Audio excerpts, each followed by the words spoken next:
I am willing to suspend my disbelief and my logical thought processing for a children's show to an extent. But even I have my limits, and somehow that limit has been met by Polly Pocket. When I was looking for the next video topic that I wanted to cover, my husband approached me and said, "What about Polly Pocket?" Literally as an offhand comment, something that he just threw out there as a name he recalled from back in the day.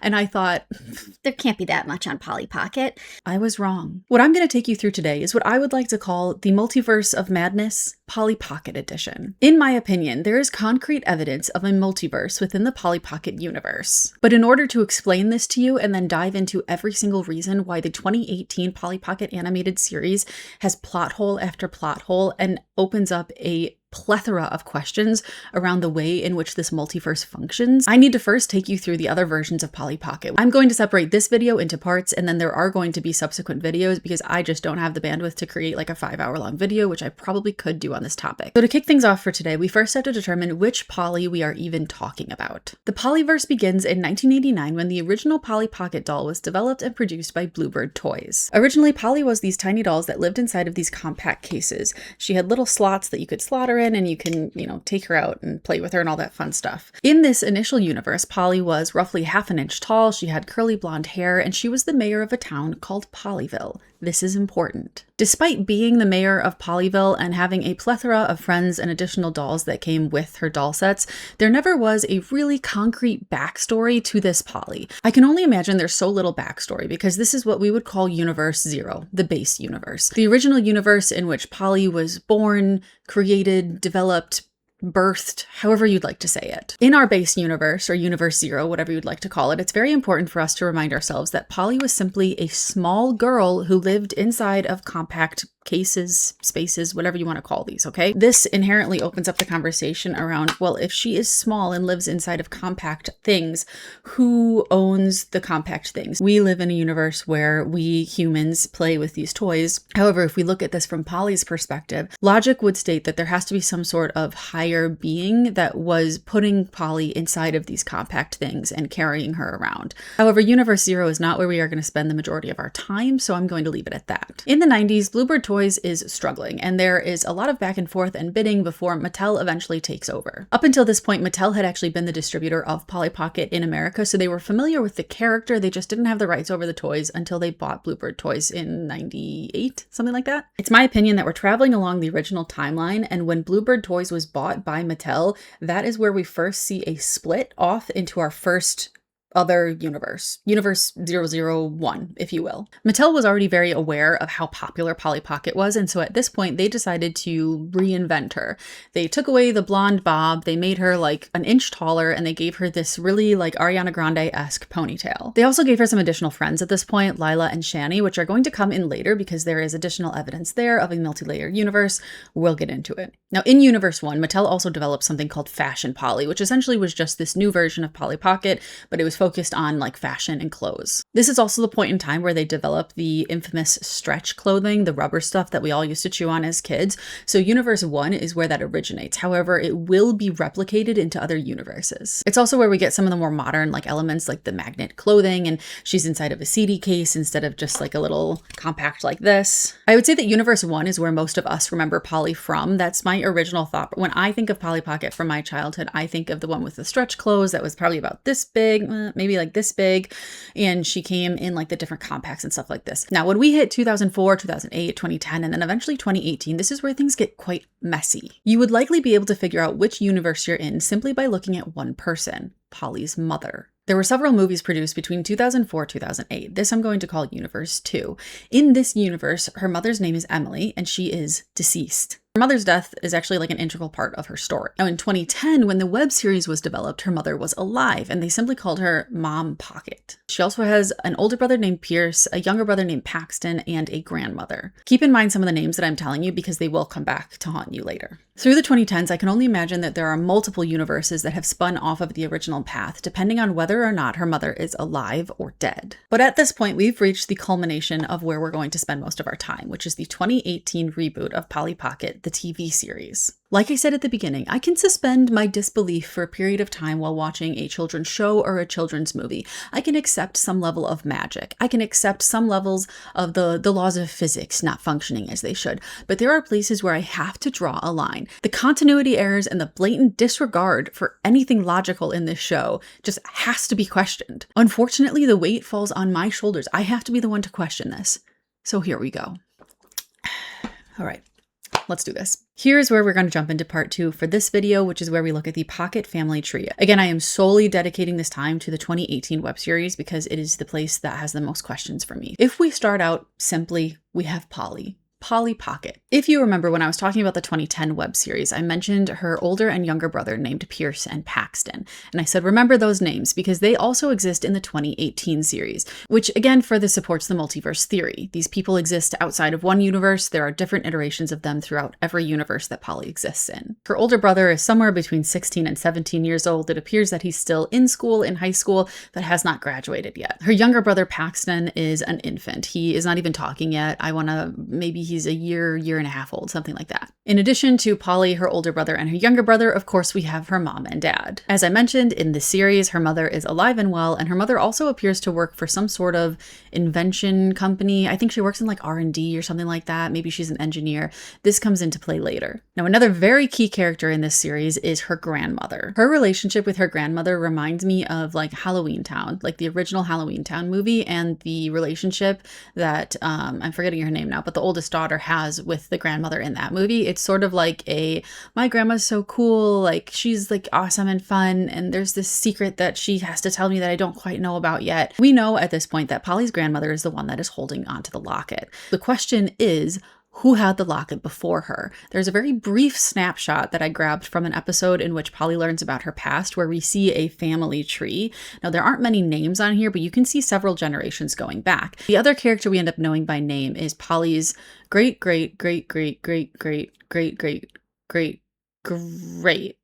grandmother. Her name is Prudence. Prudence was alive around the time that the Americas were founded and settled. This is important. What we find out about Prudence is that she was a pirate. Yes, Prudence was a pirate on the open seas. This is important because Prudence is the one that eventually settles and develops the town of Littleton, which is where Polly lives. Prudence is the original owner of the pocket locket, as they call it. I mentioned Prudence was a pirate, but this is a children's show, remember? So she wasn't like a bad pirate. She was kind of like a good pirate. From that day on, the crew and I vowed to sail the world, spreading joy, love, and peace. In some way. And so there is a very brief moment in one of the shows in which it shows Prudence landing on the shores of some Native American community. In some way, she helps them and they eventually give her this locket. It is like an ancestral locket that they give to her. There is no power in the locket at this point. It is simply a locket. We get to the power later. However, that is the origin of the locket. And so we've established the Pocket family tree as we know it in 2018. You have Polly, her brothers, her mom, her dad, her grandmother, and then a bunch of generations of people that are unnamed until we have Prudence, the originator of the pocket locket. It is at this point that we get to the origination of the pocket locket, and this is where things start to get just a little questionable. Part 3, the pocket locket. Aboard her pirate ship, somewhere around the years of 1650 to 1670 or something like that. I've already told you this is where she gets the locket. The question then becomes, how does this locket become powerful? While Prudence is out being a pirate, she stumbles upon a mine of pockite. Pockite is what powers the pocket locket. However, at this point, she doesn't quite know that. She knows that pockite is something magical because she can kind of sense it, but she's unclear on how to use it. She adds more gears into this locket and puts a piece of this pockite into it. This is purple pockite. This is something that we'll dive into in future videos. There are hundreds of types of pockite, which is where a lot of this universe gets pretty sketchy. She puts some of this purple pockite into her locket, and that unlocks the power of the pocket locket. This locket has the ability to shrink and grow not only people, but also objects, animals, spaces. It can pretty much shrink and grow anything. The overarching theme is that they need to use this for good rather than evil. With great pocket power comes great pocket responsibility or something like that. So Prudence doesn't tell anybody about the locket. She tries to hide the power as she does her good deeds. Now there is another pirate on the seas called Grunwalda, and she is constantly chasing after Prudence because she knows that Prudence has this locket. There's a big climactic scene in which Grunwalda chases Polly into the mine of Pockite, and she becomes encased in a giant Pockite crystal for 350 years, which we'll get to later. I know I keep saying we're going to get to things later, but there's so much to unpack here. There really is. That's why this is going to take multiple parts. Grunwalda is encased in a giant Pockite crystal. Prudence realizes, I should probably guard this mine of crystals in case somebody else stumbles upon it. She decides that she's going to found the town of Littleton. I hereby proclaim this the town of Littleton. We're going to dive into the concept of where the town of Littleton is, like geographically, in a later video, because once again, it in itself is an entire rabbit hole. However, right now, all we need to know is that she founds the town of Littleton, and this is where the Pocket family remains for generations. We do get flashes through time between when Prudence has the locket and when Polly eventually gets it that shows that the Pocket family legacy stretches into very important parts of what I would consider to be global history. One of the things that I wanted to establish when I started looking into this was, is Polly Pocket canon within our universe, or is this an entirely separate universe away from us? Unfortunately, and I say unfortunately because it opens up a can of worms, they live within our universe. I can tell you this with 100% certainty because in the 2018 animated series, it shows that the Pocket family has played a crucial part in multiple times in history. One of the moments specifically highlighted is that a member of the Pocket family was the one that pulled the apple off of the tree and dropped it onto Newton's head to help him discover gravity. In addition to this, we find out that Polly's grandmother, the one in the show,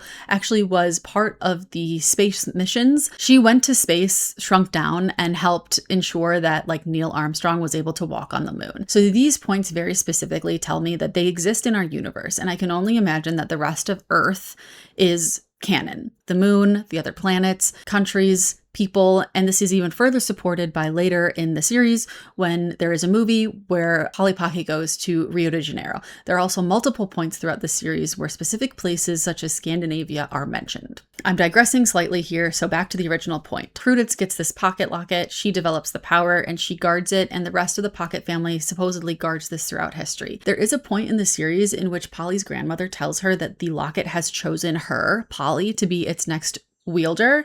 And so that opens up a question for me as to like, is this the wand chooses the wizard kind of moment where the pocket locket chooses the next pocket to wield it? Can somebody outside of the Pocket family wield that power? The answer we find out is yes. The pocket locket choosing the pocket maybe is insignificant. Perhaps that's just an emotional thing. That's just another thread in this giant woven tapestry that we're weaving. You may be asking yourself, well, what's been done with the pocket locket through like recent history? Nothing. And that would be because after Polly's grandmother went to the moon to help with the space missions. She came back and Griselle tried to get the pocket locket from her. It dropped on the floor, one of the gears broke, and it's been broken ever since.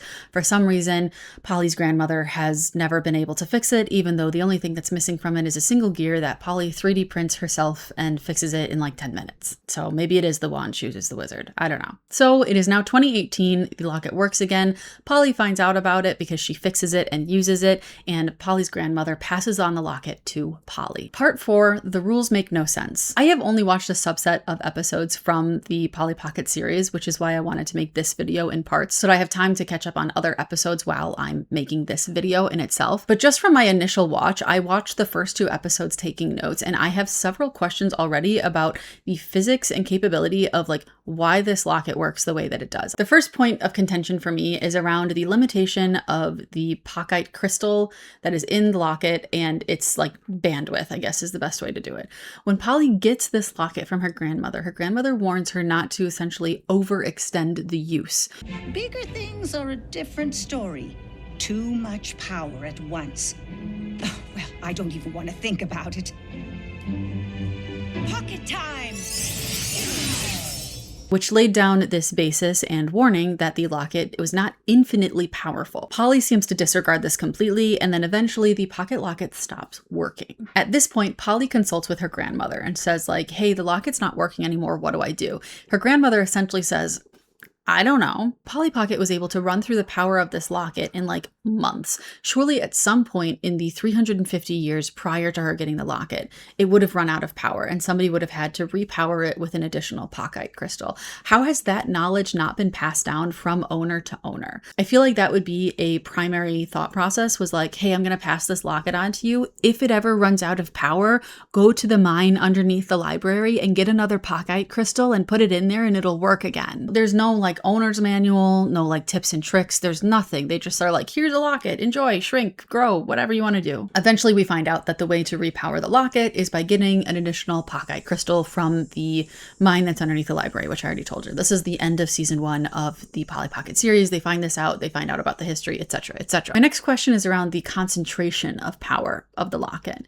Originally, we think that the pocket locket is only able to make Polly go small or go big. However, we find out that eventually if she is holding hands or like touching somebody, she can take multiple people. It's like apparating. I know I'm doing a lot of Harry Potter references, but that's because there's like magical parallel between these two. It's like apparating. Like if you hold on to somebody, you can take them with you basically. Ready to shrink? Together? You can do that? The locket bearer can shrink another as long as we're touching. Initially, to me, that makes sense. However, there are times where Polly is able to make people go big or go small simply by standing near them. And so that makes me think maybe it's not like a physical touch, but a proximity thing. But again, unclear. It functions differently. There are also times when Polly is able to make single objects in her vicinity, big or small. There's this point where her and her friends are falling off this roller coaster and she has a scarf and she's like, go big scarf. And only the scarf turns like big into like a parachute and the rest of them stay small. So she's able to concentrate the power into single objects if and when she wants, which doesn't really make sense to me because if the idea was that physical touch, but then there's also proximity, it's just like, how is she isolating this power, I guess is my question. Another funny thing, this isn't about the locket's power itself, but more about the management of the pocket locket. Her grandmother tells her, like, when she gives Polly the locket, she's like, you got to keep this a secret, okay? Don't tell anybody because people will try to steal it, this whole thing.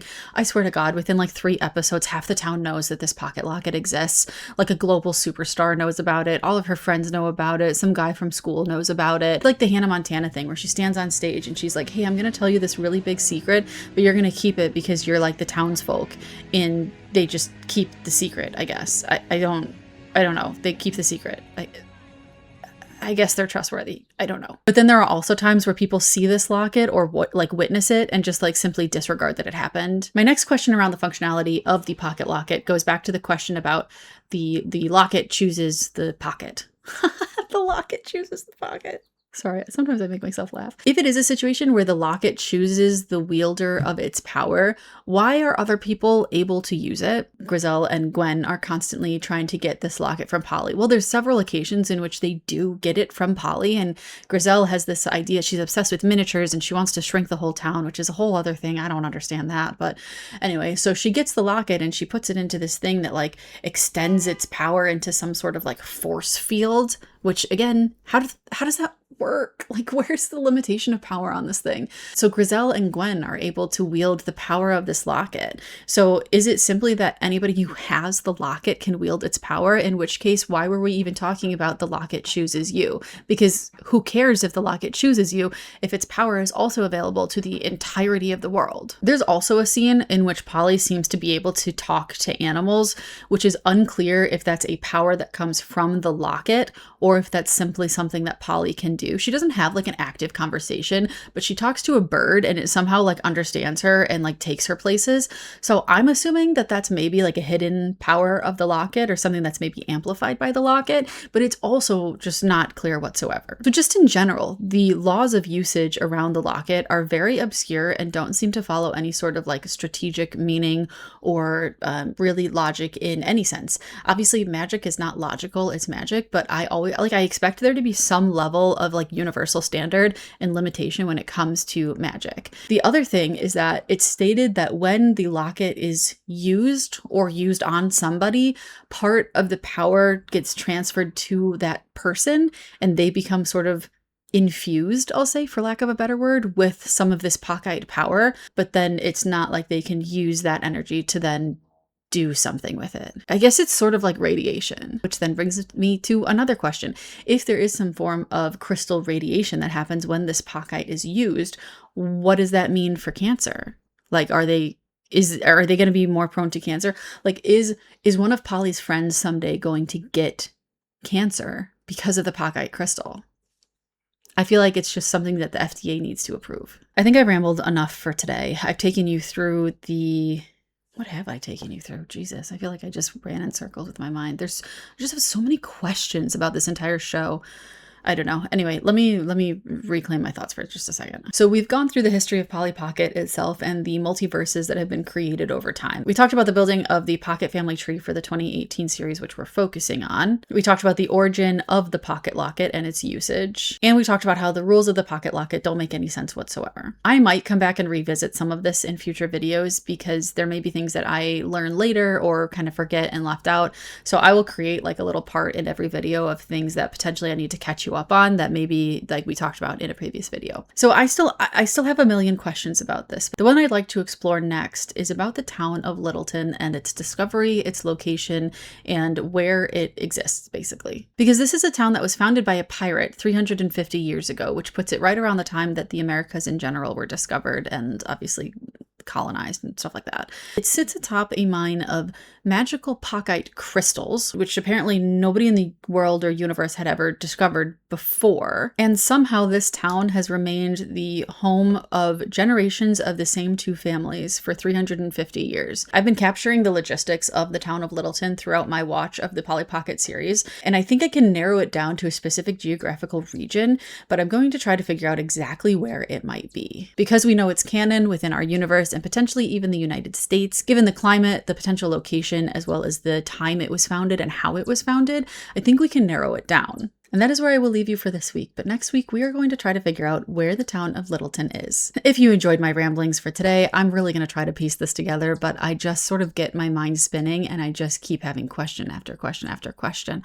So hopefully you were able to stick with me through this whole thing. Let me know if you enjoyed this down below and if you're excited for the next episode. Thank you so much to the 430 people that watched my last video. You have no idea how ecstatic that is for me. I have never had a video get that level of success, and it just really warms my heart. So thank you so much to everybody who watched that video, who is watching this video. I love you so much, and I hope that you enjoy my ramblings, and I will see you guys next week. Bye!